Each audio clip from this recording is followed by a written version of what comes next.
Hello and welcome to another trading episode of Pittsburgh Sports Memories. I'm your co-host Steve Worth, and I'm joined by. I'm Tim Hannon. I have not yet been traded for another host.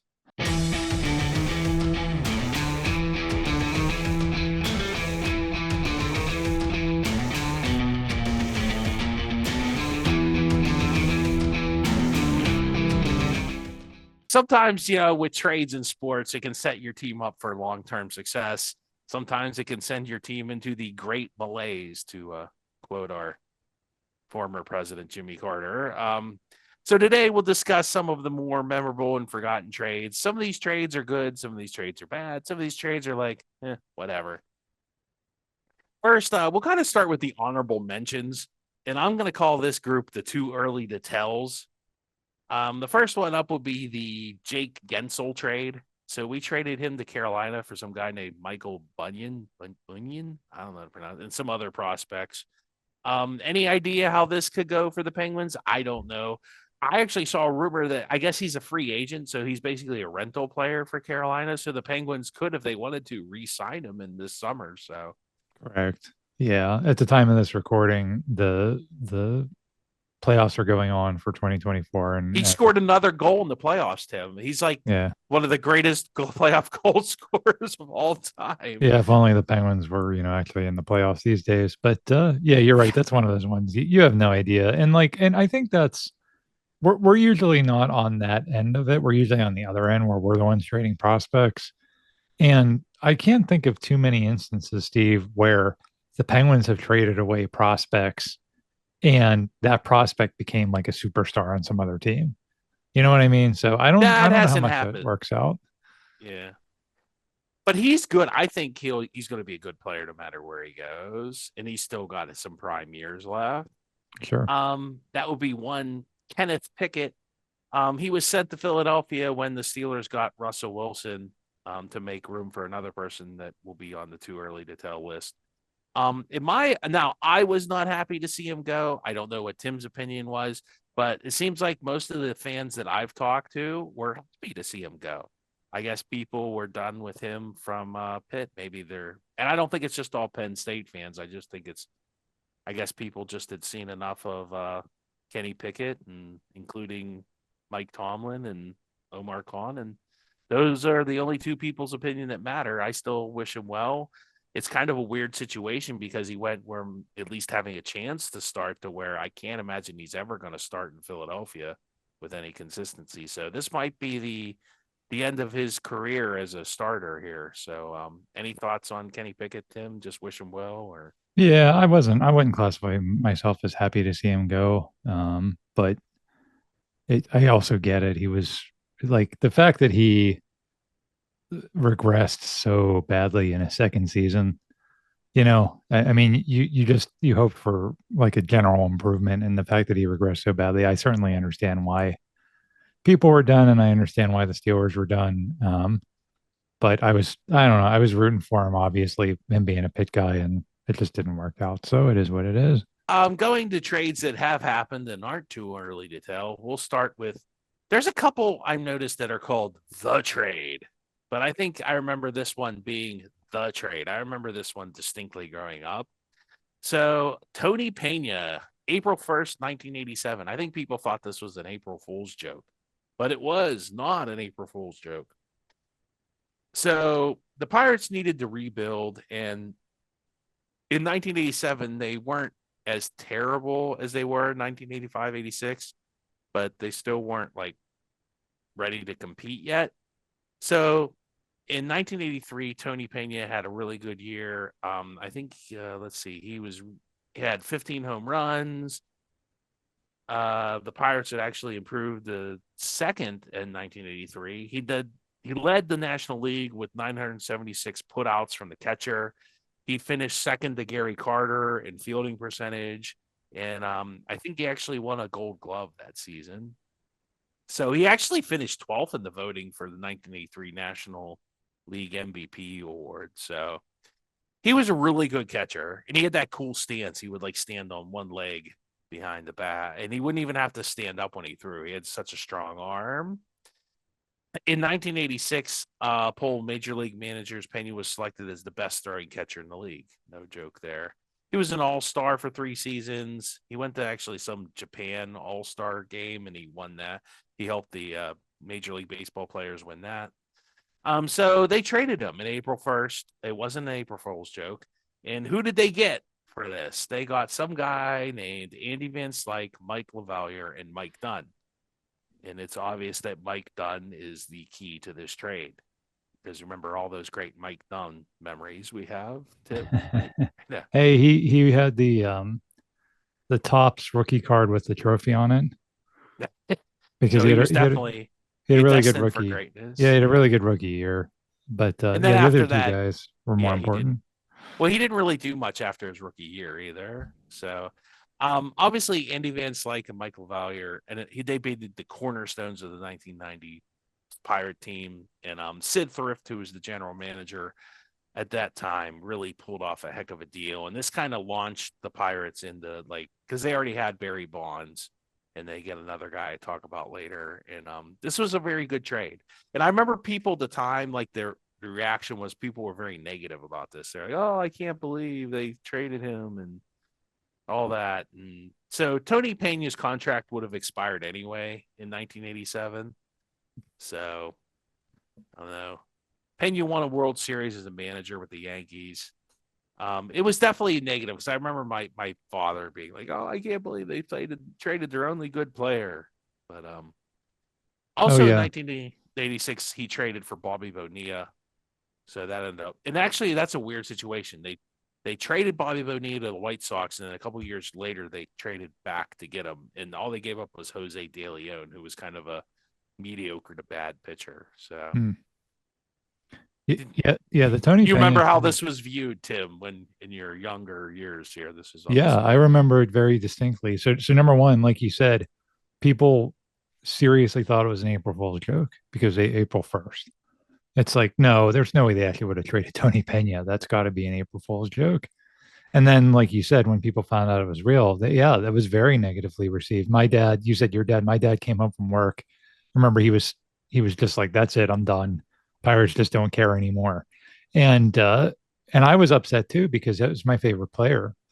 And you said he had that stance. I used to emulate that stance how did whenever your we'd play knees? I don't baseball. know how you Yeah. did that. Well, I guess you were younger then. But man, Yeah, I had a little more flexibility than I do now. But he was my favorite player, so that was yeah, that hurt. And it ended up it was one of those classic Steve good for both teams trades because Tony Pena was older and he didn't have that many good years left, but the Cardinals were contenders at the time. In fact, they were in the World Series in 1987 and they had been there in 85 also. So they needed like a win now player. The Pirates were rebuilding. They needed some pieces to rebuild. So it was, I feel like it was one of those like good for both teams kind of deals. absolutely, yeah. And he went to the Cardinals. I forgot that's where they because well, it makes sense because that's where they got Van Slyke and Lavalier and Dunn from. So, Mm-hmm. but not necessarily not a salary dump per se, but it's kind of one of those situations like the Jake Gensel situation. Well, he's going to leave anyway, so let's get something for him so when he leaves, we aren't completely empty-handed. Yeah, or Um, or even you could even compare it to like the Kenny Pickett thing you talked about earlier. It's one of those like at some point when you're not winning, you have to say even the good players like you have to do something different, you know. And the Pirates back then weren't winning; they were terrible.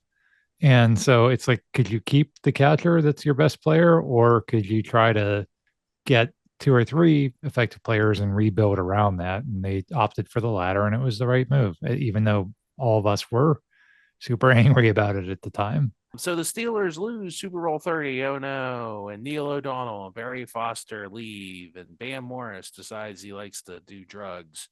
So they don't have anybody. Oh no. What are they going to do? So they trade for some guy named Jerome Bettis. And I remember Jerome Bettis playing for the Rams. And this is the Rams when they're in Los Angeles the first time. He ran them over in a game in '93. He had like over 100 yards rushing. He had a very good season or two, and then he kind of fell off in '95. but the Rams stunk. So I don't think that was really what was the problem, was not Jerome Bettis. So Bettis was traded to Pittsburgh with a third round pick, and they picked up Steve Connolly, was who the Steelers ended up picking with that third round pick. So what did the Steelers give up? They gave up a second round pick and their fourth round pick in the 97 draft. The Rams ended up picking Lawrence Phillips, although it wasn't with that exact pick. And the exact picks was Ernie Conwell's and Ryan Tucker. Ernie Conwell was actually a decent tight end. I think Ryan Tucker, was that the tackle who played forever? Might have been. And in the aftermath was Bettis would go on to have a Hall of Fame career. And this is one of the better trades, probably one of the more lopsided trades in NFL history. Tom Donahoe was the GM who pulled this out of. This was probably the greatest accomplishment of the Donahoe Tower, like as far as personnel moves. And the Rams draft, that didn't work out, to say the least, about Lawrence Phillips, who did not work out in the NFL. He was already like considered a troublemaker before they drafted him, and he did not change his ways when he got to the NFL. Yeah, that was a steal. The Rams thought Bettis was kind of like washed up, and they could get, yeah, like you said, Lawrence Phillips was a big star in Nebraska. Remember, I mean, He was a good player, he yeah. was really good, but like you said, there was all these red flags, and those red flags ended up carrying over to the NFL. And I think he ended up going to prison, didn't he? Yeah, he died in prison. Oh, I didn't even remember that. Okay. Yeah. Yeah. So sad story for him. It was definitely the wrong move by the Rams. But they made a lot of wrong moves back then. That's why they stunk for as long as they did. It always had like a top 5 draft pick. So Yeah. Yes. it's like I said, one of the biggest, like probably one-sided deals in NFL history right there. Um, Going back to hockey, and we actually covered this in another podcast, but the Penguins, they have traded John Cullen, oh no, Zarley Zalapsky for Ron Francis, and that was March 4th, 1991. So in 1991, the Penguins are trying to get back in the playoffs. They missed the playoffs, I think, the year before. And they have Mary Lemieux, they have Tom Barrasso, they have some good players, and their second line guy is John Cullen, who's having a very good season, actually. And there's this team called the Hartford Whalers. Does anybody remember when Hartford, Connecticut had a hockey team? And they had a player named Ron Francis, and also Alf Samuelson and Grant Jennings. But really, the prize piece of this is Ron Francis, and this is another one that I would categorize with the Jerome Bettis deal. They got absolutely fleeced.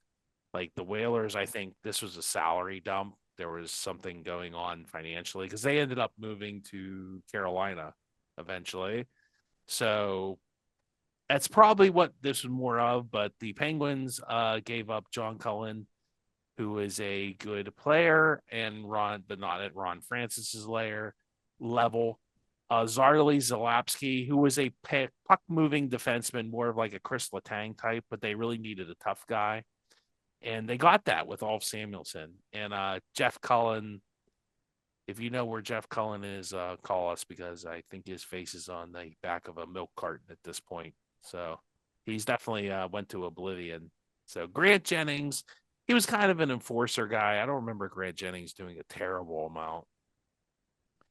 Right. So and this kind of propels the Penguins. It does. It propels the Penguins, gets the attention of the team, wakes everybody up. Just stunned the fan base. I remember everybody's like, "Oh my gosh, I can't believe they traded all these people." But then, wait a minute, we got like a Hall of Famer and 2 pretty good guys. And getting Ron Francis leads, I would say, directly to 2 Stanley Cups for sure. And the Penguins ended up winning a cup that year. And fun fact, John Cullen actually returned to the Penguins for 1 season in 94 and 95, weirdly right. enough. Yeah. So I just stunned. I remember when this happened, this was just like a big time stunner. Oh yeah, this was probably more shocking than even the Tony Pena trade, only because the Penguins were actually contending for a playoff spot at the time. Like the Tony Pena trade was like before the season started. This was literally as the Penguins were contending for a playoff spot. It And was a trade. Yeah, this was like a trade deadline deal, I Yeah. think. And John Collin was in the top 5 in the NHL in scoring. He was in the top 5. He was like, it was like Yeah. Gretzky, Brett Hall, Iserman, and like John Collin. Like that was your like top, your top scorers. Yeah. And so another one I was really upset about at the time because another player I really liked, and I think I told the story before. He had autographed my street hockey stick, which I still have somewhere in my house. So it was shocking to see him go. And like, who's Ron Francis and Ulf Samuelson? And Ron Francis was a good player for Hartford. Like that's why they called him Ronnie Franchise. But I think it was he played in Hartford, so nobody really. Knew who he was. Yeah. Right, right. But That was like you that. said, That's a they steal. That's an absolute steal. it's What? it's probably Yeah. the greatest trade in Pittsburgh sports history. I mean, we can debate that at the end, but it's up there. I mean, it like you said, Steve, it directly led to a Stanley Cup, and I know Francis was certainly the key piece, but Alfie. I mean, if they don't have Alf against Cam Neely and the Bruins that year, Yeah. that's I don't know. Do they come back from 2 games to nothing down in that series without Alf Samuelson? So yeah, great trade. In Another scoring one a that we game were and upset about at the a goal time. in game was it game six, the one of the playoff series he scored a goal. He scored the first goal. You'll know this. Anybody that listened to our game winning Yeah, scores that's right. episode or championship Yes. winning scores. That was in that same season, wasn't it? Yeah, Or that was the yeah. 8-0 game against the North Stars. He He scored scores the the first Stanley goals. Cup Yep, securing goal. It's yep, all he did. Samuelson. Yeah. So moving back to baseball, and I know Tim was definitely alive for this when this all happened. Ralph Kiner. And that happened on June 4th, 1953. So a little background is since nobody who probably listens to this was alive at this time. In 1952, the Pirates stink. You say, well, what's new or different about that? No, I'm talking historically stink. They had 42 wins and 111 losses. That's still to this date the worst season in team history. So, the Pirates, in 1953, they're stinking again. Actually, for the season, they would finish 50 and 104 in 1953 when the trade happens. They trade Kiner along with future broadcaster Joe Gargiola and George, who's this guy, Metagovich, and Howie Paulette. And they trade them to the Cubs. Who did the Pirates skip? Well, a whole lot of nobody. Bob Schultz, Toby Atwell, Gene Hermansky, Preston Ward, Bob Addis, George Freeze, and $150,000 in cash. So I think the only person I've ever heard of on that list was the $150,000 in cash. But I guess Preston Ward was apparently the infielder they really wanted. But what happened was GM Branch Rickey famously said to Ralph Kiner, we finished in last with you, we can finish in last without you, when he traded him. And Kiner was actually making $90,000 that season, which was the highest in the National League at the time.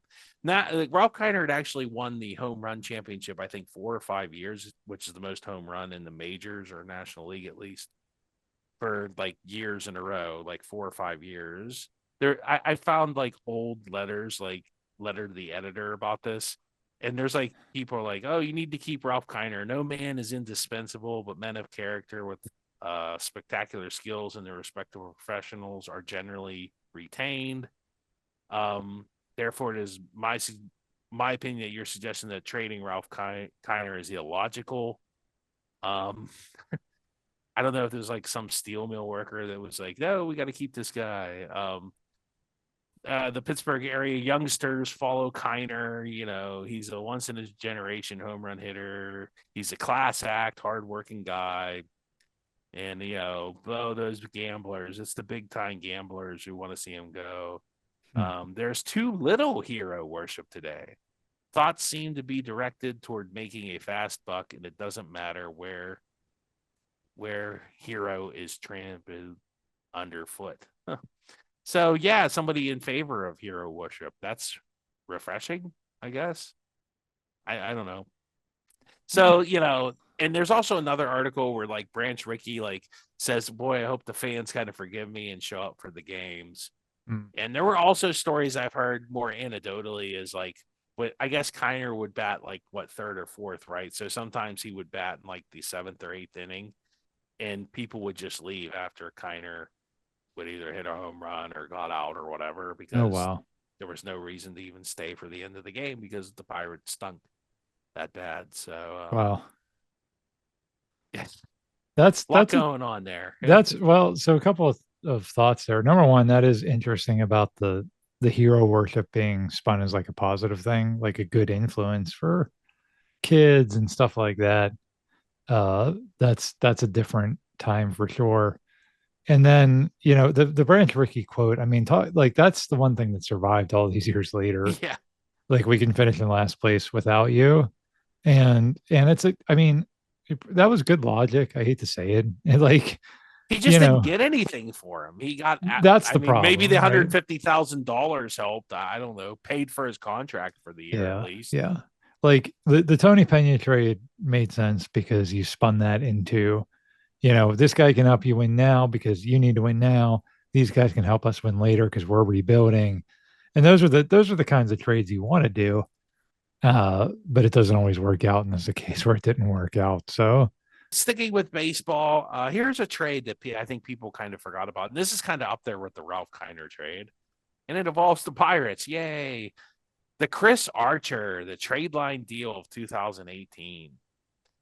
So in 2018, the Pirates weren't really supposed to be that good, but they had went on a late winning streak around the trade deadline, and they're kind of in the mix. They're really in the mix, and they're trying to keep pace with the other teams in that division. So at the trade deadline, they deal for a pitcher named Chris Archer, and Chris Archer had been really good up to that point with Tampa, but he was getting a little older and he had some injury issues, but the Pirates seemed to kind of overlook that. And they're like, well, we're going to trade and try and get this guy and build around him. Like they were thinking he was still in his prime enough where, oh, who was the guy who they did that when they came back to prominence? The other pitcher. He used to call himself Batman. I can't remember that guy. But yeah, that guy they were kind of trying to do that, I think, again. The problem was the people they gave up, two of these guys ended up being really good for Tampa Bay. That would be Tyler Glasnow and Austin Meadows. And they gave up a guy named Shane Baz, but that guy really didn't do anymore. And so the reaction and the aftermath at the time, it was very positive. I remember everybody on the radio was positive.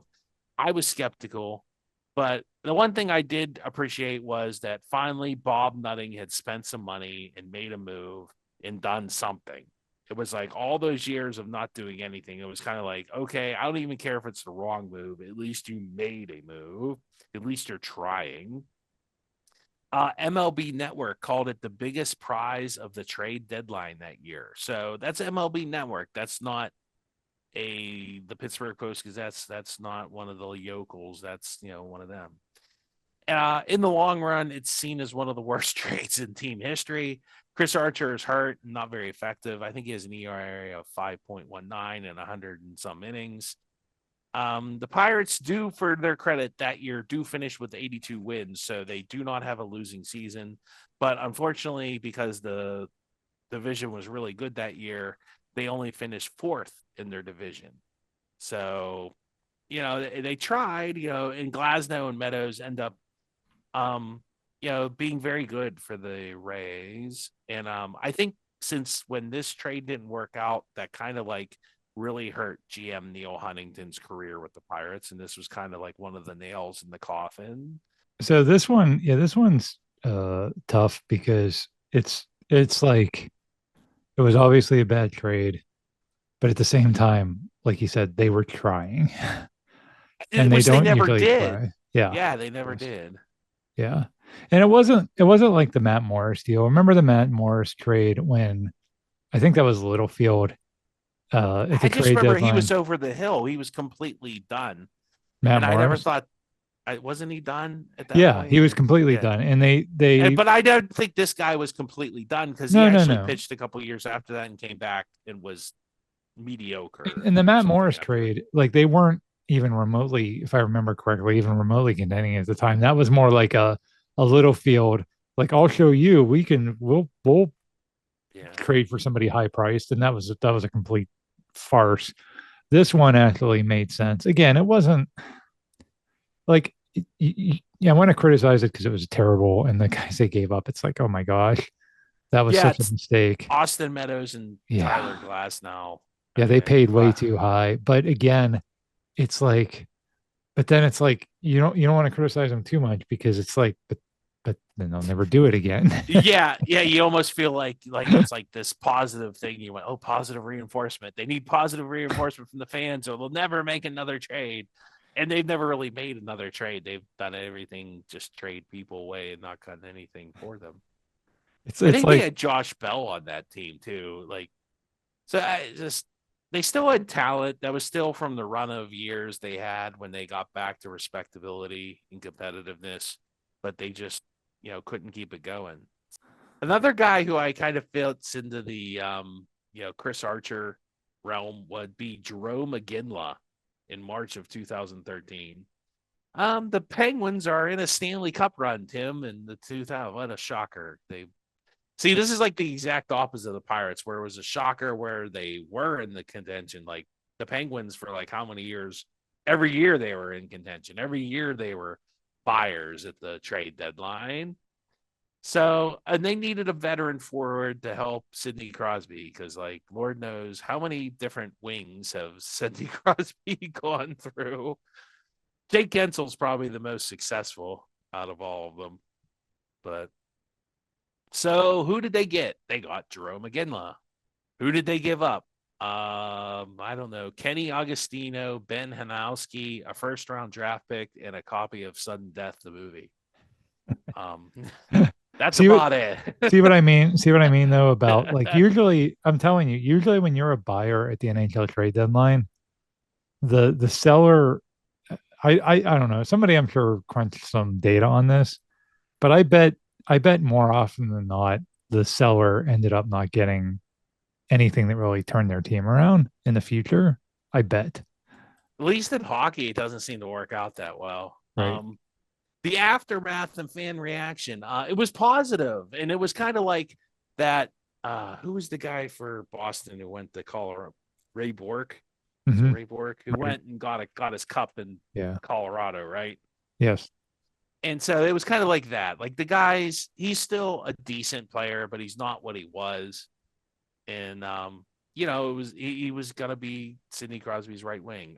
Unfortunately, the move did not work out because the Penguins end up losing to the Bruins in like the Eastern Conference Finals. It was like Iginla had no points in that series. And for the 12 games he did play for them, he only had 4 goals and 8 assists. And he was at for 12 points total. And he was a minus player.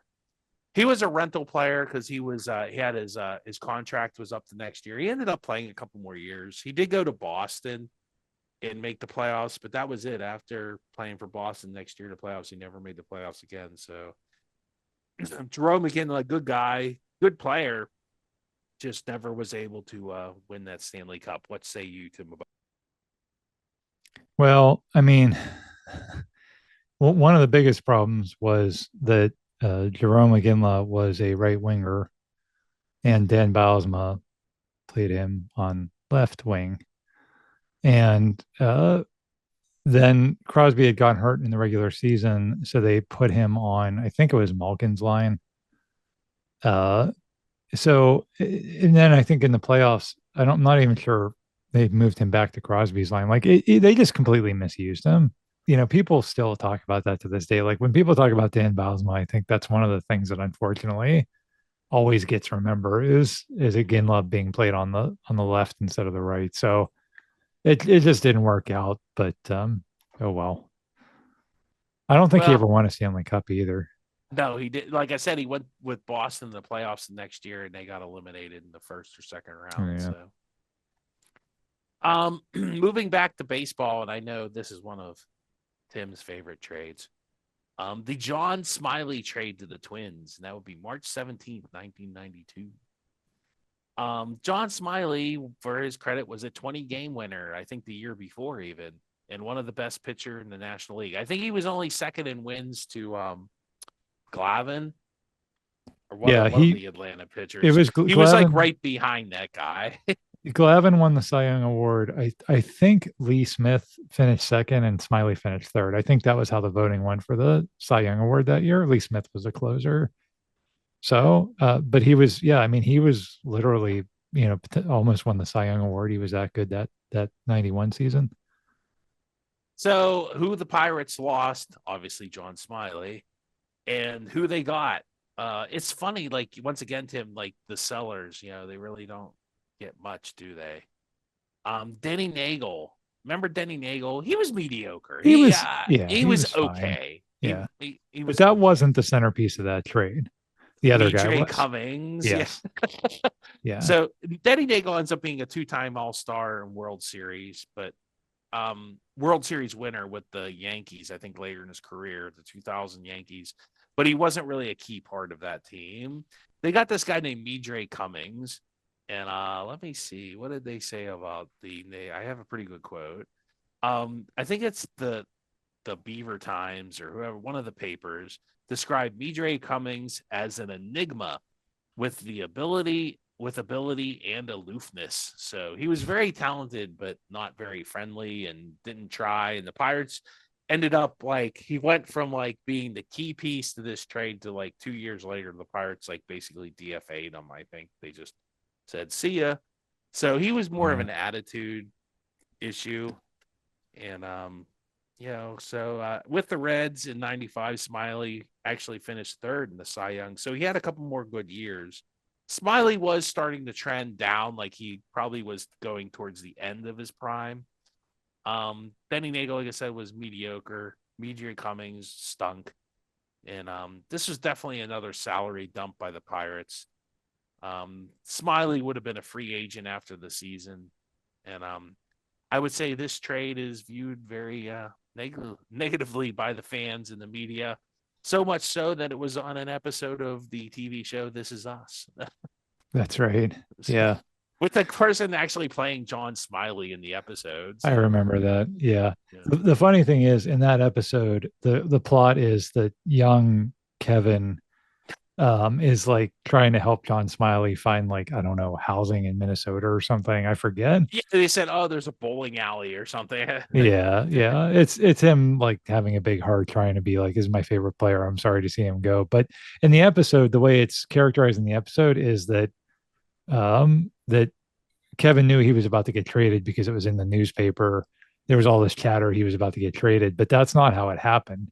It was shocking. It was very yeah, they just kind of did it. And it was 92, right. That was still, they were still kind of in their prime of competing there. They were. And that was right before the season started. So that really sent some shockwaves.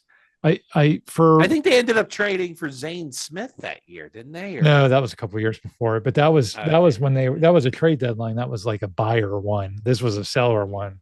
Yeah. And for a couple of years there, Bonds and Bonilla specifically were complaining about the Pirates being cheap and about the Pirates. They want to dump people, and they always got a ton of pushback from the fans because we talked about this. At the time, man, it was fans always sided with the team. The team could do no wrong. Yeah. The players were just greedy. Go work at the mill like I do for 8 hours. I'd love to make whatever money you make. You're playing a game. And I think people don't really think like that as much anymore. But at the time, that's how people thought. And I think when the Smiley trade happened, it was the first inkling of, oh crap, maybe those guys are right. And then the 92 season, Drabek and Bonds, you knew they were going to be free agents. And as that season wore on, it became really obvious, they're gone. And Bonilla had left, Smiley had been traded. And that's why the Sid Bream game hurt as much as it did, because even when you knew they happened, were never going to be competitive. Yeah, exactly. And it wasn't oh, we didn't know at the time that was our last shot. No, everybody knew. Yeah, when Sid Bream crossed home plate, that's the end of the Pittsburgh Pirates. And that's why it's the worst moment in Pittsburgh sports history because of that. And that Smiley trade, like I said, was, to me, that was when the light bulb went off. Okay. It's kind of like a beginning of the end moment. Yeah. exactly. I've been reading a lot of World War II. It's the midway of our Pittsburgh. Yeah.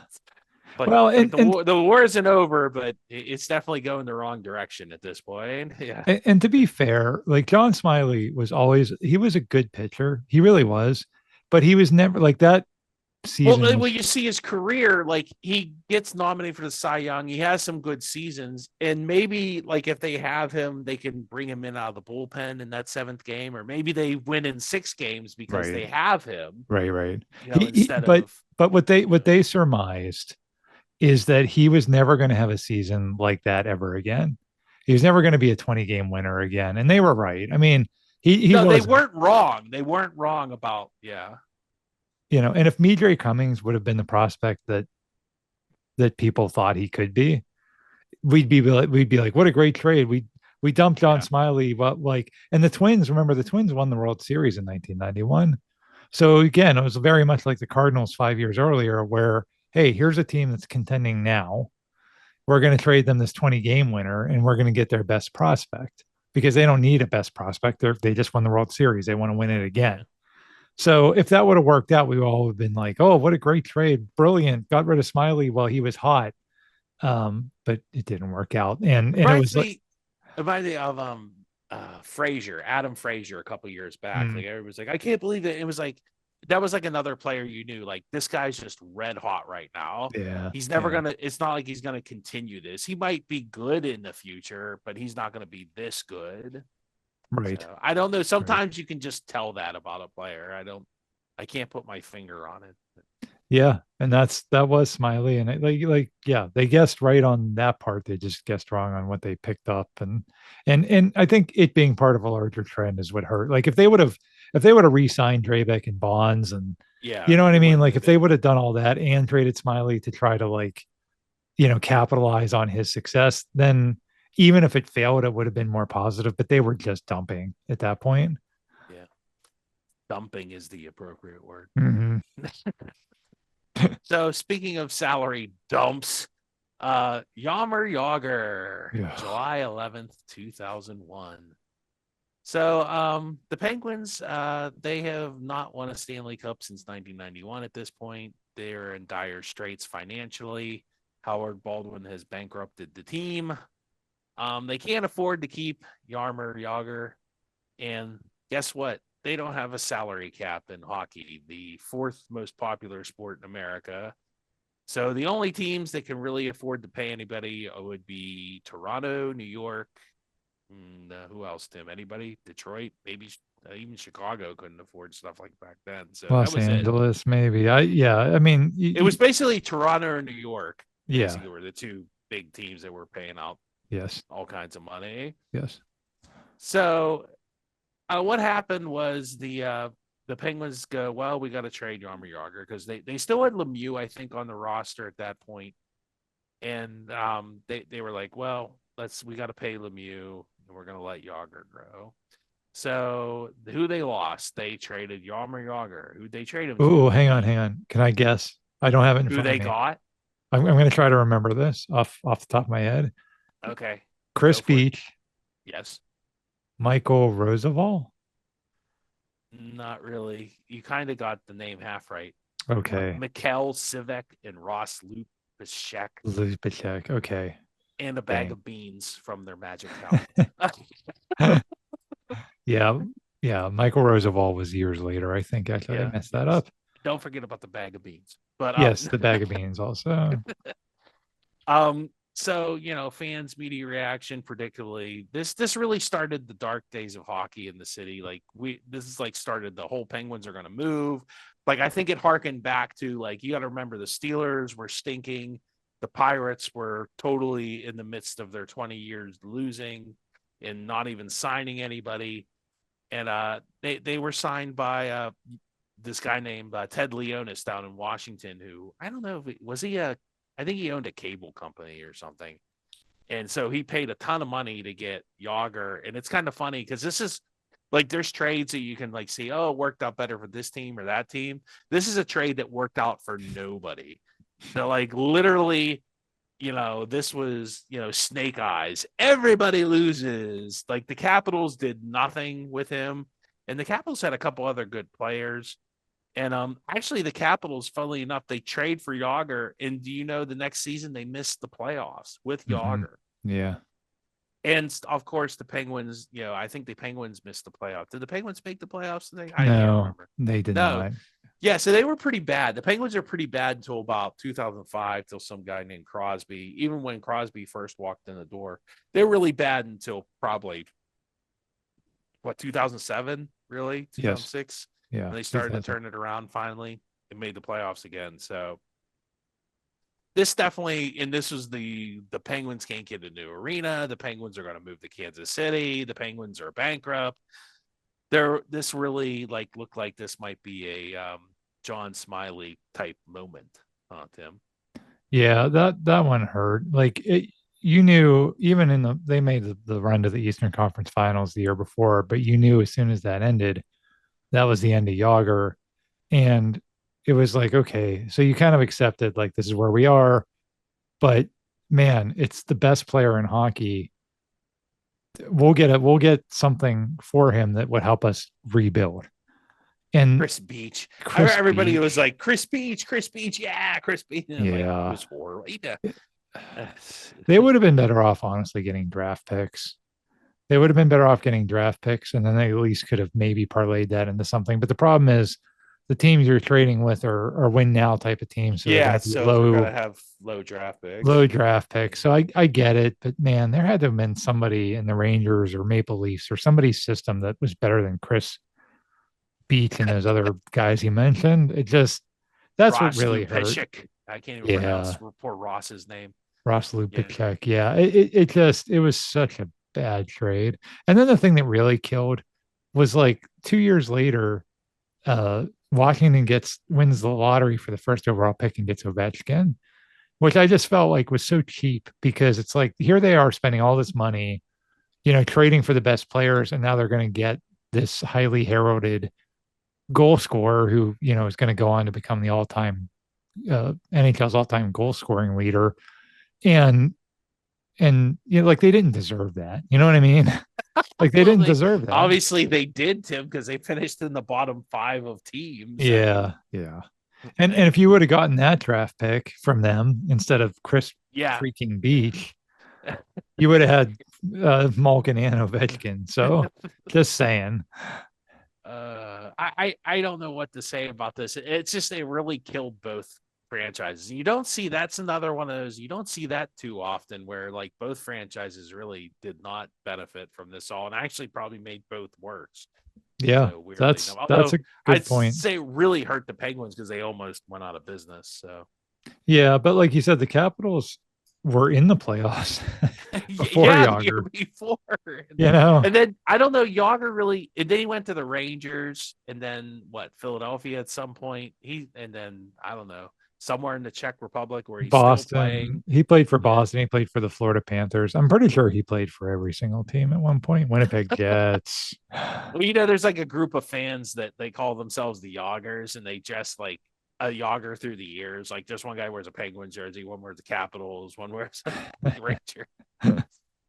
Nice. But yeah, so I don't think he's ever won another Stanley Cup since he left the Penguins in 2092 is his last Stanley Cup, right?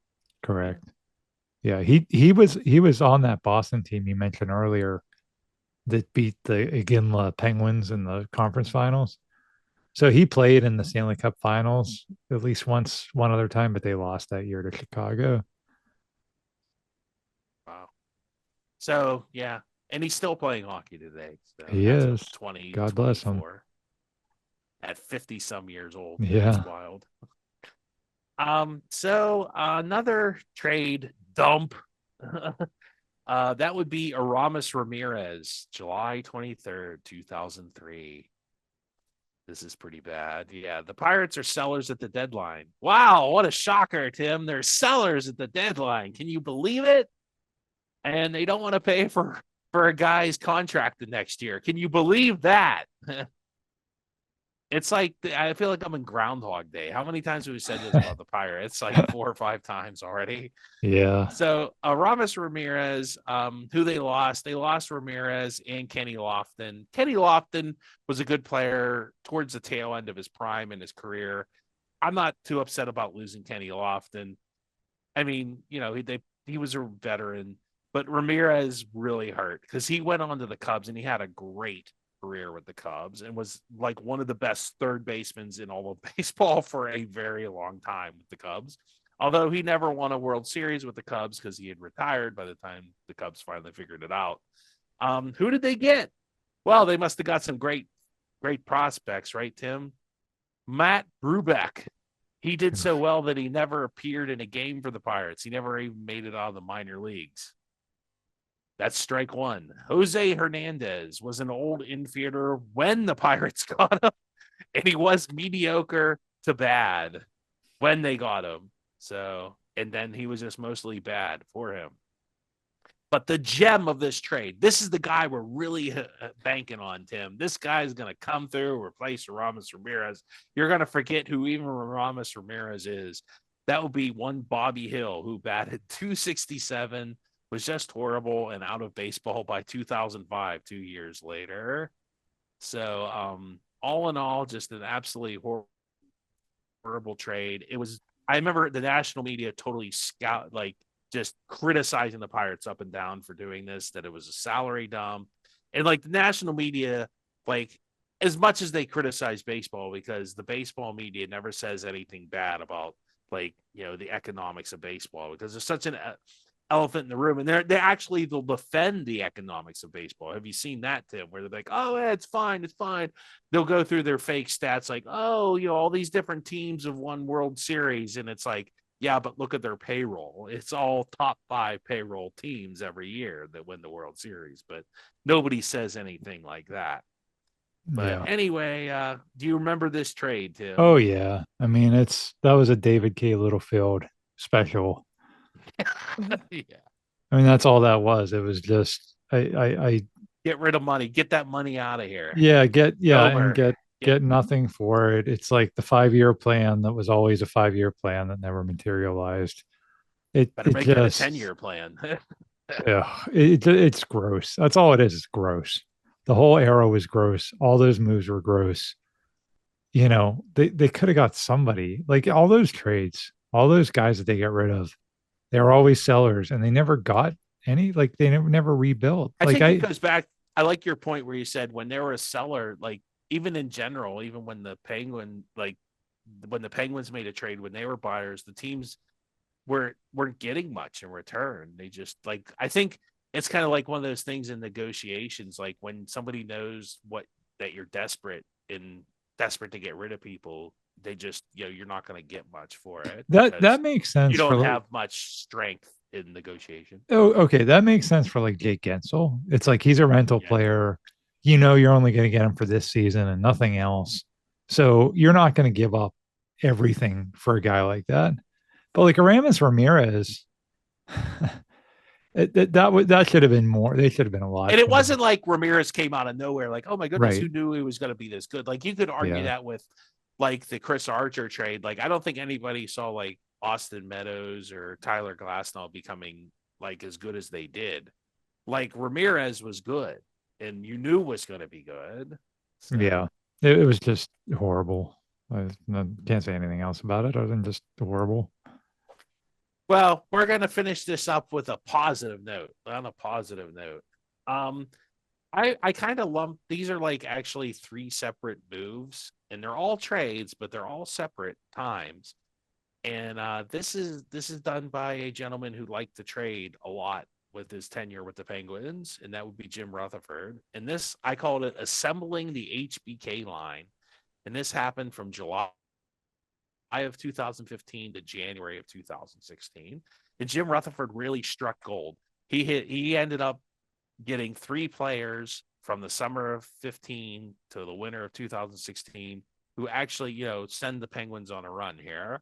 So who they got? Phil Kessel, July 1st, 2015. They got him from Toronto. Nick Bonino, July 28th, 2015 from Anaheim. And then in January of that same season, they get Carl Hagelin from Anaheim also. Who they gave up. I'm not going to list all the players. I tried to come up with people you might remember. For Kessel, they gave up Kasperi Kapanen for like the first time because they end up getting him back like 3 more times. It's like he was like a bad pair of shoes. Like us in Toronto kept trading him back and forth. For Bonino, ever heard of Adam Benning? I never heard of, but I remember Brandon Sutter was okay. Was an okay player. He was mediocre. And for Carl Hagelin, like literally David Perron and Adam Clending in a bag of hockey pucks. It's like seriously, they gave up nothing because Hagelin for some reason had fallen out of favor in Anaheim. But I remember him from the Rangers, and I remember thinking that guy was good. I was really happy with the Carl Hagelin trade, and I know people with the Kessel trade were pretty excited when it happened. But these trades didn't really get a much press except for the Kessel one. The Kessel one definitely got some hype, but the other two kind of went under the radar. And it really didn't make any sense or really nothing came together until Yevgeny Malkin got injured. Remember that. They only put this line together after Malkin got injured. They did not, even play them. And then once they put them together, between them and Crosby's line, I mean, they had 3 lines when Malkin came back that were just absolutely unstoppable. And that 2016 Cup run, unbelievable. And then the next year, they run 2 back-to-back Cups on the strength of this line and Matt Murray. So I would call this, I would call this probably the greatest deal in Pittsburgh sports history. I know Tim might argue with me on that. Yeah, well, I mean, when you combine them we together, got 2 Stanley Cups out of it. No, I think it's in one of the greatest lines in hockey history. Yeah. Yeah, that's actually a good call, Steve. I didn't really think about that. It really is because it didn't happen all at once. It wasn't like the 91 tour where you got all those people at the same time. It was kind of more piecemeal, but yeah. I think you're right. And it's funny because, like you said, the Kessel trade definitely got a lot of press because of who he was and all that kind of stuff. The Bonino for Adam Benning and Brandon Suter. Suter was the guy that replaced Jordan Staal as the third line center. He was always an underachiever, so it was like, okay, out with the old and with the new. Let's try somebody else down there. And Bonino was good. Yeah, ended up being good. Obviously, once, like you said, they got that line together. And then Hagelin, you said you remember him from the Rangers. Funny thing, so that was 2016 that they made the Hagelin trade, right? Middle of the season. Yeah. So the year before that, do you remember how the 2015 season ended for the Penguins? Wasn't it Carl Hagelin? On a Carl Hagelin overtime goal. Yeah. When he played for the Rangers. And so I don't know if he was like, I can't remember if he was he just was a speed guy. Like that was there was a criticism. He wouldn't, because he's like I think is he Swedish or Finnish or something like that. Mm-hmm. So he's not like a big like Chris Kunitz, check people in the corner, get the puck guy, but he's fast enough. He can go get the puck before the other guy gets there kind of guy. So I think that's his game. And I don't think Anaheim played that kind of game. And it took Mike Sullivan almost, from January to almost the end of the playoffs, May, April, to figure that out. How long did it take for they finally, and they only put them together because Malkin got hurt. Because I think they had Kessel and Malkin together, which does kind of make sense from a standpoint. Kessel should be a good, winger for Malkin, but boy, when they put this, I think it was just the culmination too, that this line was pretty worked well together. Plus, they were going against the third defensive pair. Like, nobody could take a chance on not playing their second best pair against Malkin. Yeah. And of course, Crosby's always going to draw the top line. So you're going against their third best defensive pair with a team that would probably be a top line team on any other team. So. Yeah, exactly. And the back to the Hagelin trade, I don't remember what circumstances he ended up with Anaheim instead of the Rangers. I just remember he like went there and he fell out of favor. Like I remember Right. when they just didn't like him in Anaheim. Sometimes it doesn't work out with a player in a system. It Well, happens. and David Perron, who was kind of the big guy that they traded for him, remembered that was a whole disaster because the year before we had traded away a number one pick to get David David Perron. Perron, yeah.